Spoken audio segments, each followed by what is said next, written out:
श्री व्यास जी महाराज कहते हैं राजन, जब ब्रह्मा जी ने उनको भी रोका तब जाकर के ब्रह्मा जी ने 10 मानस पुत्रों की पुनः रचना किया। मरीचि, अत्रि, अंगरा, पुलस्तु, पुला, भृगु, क्रतु, दक्ष, देवर्षि नारद बाबा जी महाराज।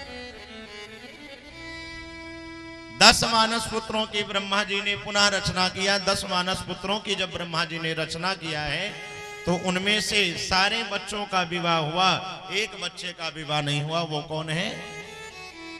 जिनका नाम है नारद जी। देवर्षि नारद जी का विवाह नहीं हुआ है। बाकी सारे 9 बच्चों का एक साथ में विवाह हुआ। करदम जी की 9 बेटियां और ब्रह्मा जी के 9 बेटा, एक साथ में 9 बच्चों का विवाह हुआ है। करदम जी की 9 बेटियां और ब्रह्मा जी के 9 बेटा, एक साथ में विवाह का कार्य संपन्न किया जाता है। धीरे धीरे धीरे धीरे धीरे धीरे संसार का इसी प्रकार भैया विस्तारीकरण हुआ है। आज जो लाखों करोड़ों हम आप दिख रहे हैं, इकट्ठे नहीं आए, शाखा प्रति शाखा आए हैं। आप आए, आपके 2 बेटा भय, 2 के 4 भय, 4 के 8 भय, 8 के 16 भय, 16 के 20 भय। ऐसे ही धीरे धीरे इस संसार का भैया विस्तार हो रहा है धीरे धीरे। श्री व्यास जी महाराज वर्णन करते हैं, ब्रह्मा जी ने 10 मानस पुत्रों की रचना किया। 10 मानस पुत्रों की रचना के उपरांत अपनी वाणी से सरस्वती मैया को प्रगटाया, अपनी छाया से महामुनि करदम जी को प्रगटाया है, बाएं अंग से एक कन्या को प्रगटाया, दाहिने अंग से एक पुरुष को प्रगटाया है, जिनका नाम पड़ा है मनु और शतरूपा। फिर मनु और शतरूपा के द्वारा धीरे धीरे इस संसार का विस्तार हुआ है।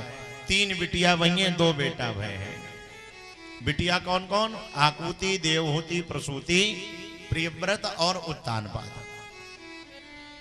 आकुति, देवहूति, प्रसूति, प्रियव्रत और उत्तानपाद। 3 बिटिया 2 बेटा, फिर उनके बच्चे सबको मिलाकर के धीरे धीरे धीरे धीरे आज हमारे भारत देश में लगभग 140 करोड़ जनता है पूरे भारत देश में। एग्जैक्ट तो नहीं बता सकते क्योंकि रोज बढ़ रहे हैं, रोज घट रहे हैं, लेकिन समथिंग बता सकते हैं कि 140 करोड़ इस संसार में जनता पहुंच चुकी है, लोग पहुंच चुके हैं। भारत देश की मैं बात कर रहा हूं, बाकी संपूर्ण विश्व में तो बहुत लोग होंगे। पृथ्वी पर धीरे धीरे विस्तार होना प्रारंभ हुआ है। ब्रह्मा जी सृष्टि की रचना कर रहे थे, ब्रह्मा जी रचना कर रहे थे।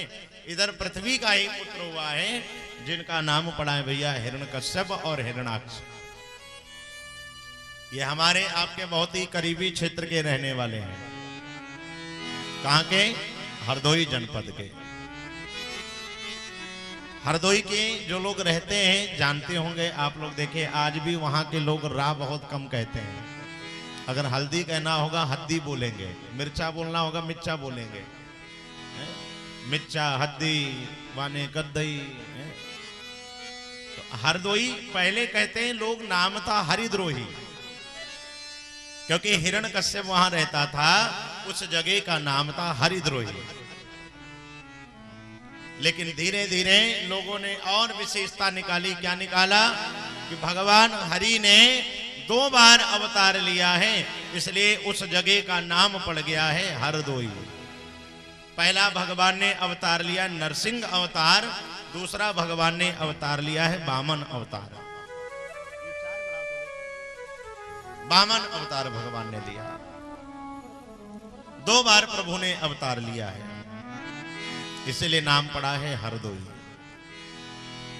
बोले वामन भगवान की, नरसिंह भगवान की जय। जय श्री राधे, जय जय श्री राधे।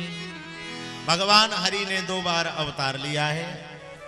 और इधर हिरण्यकश्यप का छोटा भाई हिरण्याक्ष भगवान पर विजय पाने के लिए इसने क्या किया? पृथ्वी को ले जाकर के पाताल लोक में छुप गया भगवान पर विजय पाने के लिए। और जब पृथ्वी को लेकर के पाताल लोक में छुपा, इधर पूरी सृष्टि में हड़कंप मच गया भैया। पृथ्वी कहां गई? ब्रह्मा जी रचना करने को परेशान और पृथ्वी ही गायब है। बाद में पता चला कि पृथ्वी तो पाताल लोक में हिरणाक्ष लेकर के गया है। तो उसी पृथ्वी की रक्षा करने के लिए ब्रह्मा जी को छींक आई है, और जब छींक आई तो ब्रह्मा जी की नाक से भगवान ने बड़ा सुंदर एक अवतार लिया, जिस अवतार का नाम है बारह अवतार। बोलिए बारह भगवान की जय हो। बारह जानते हैं किसे कहते हैं?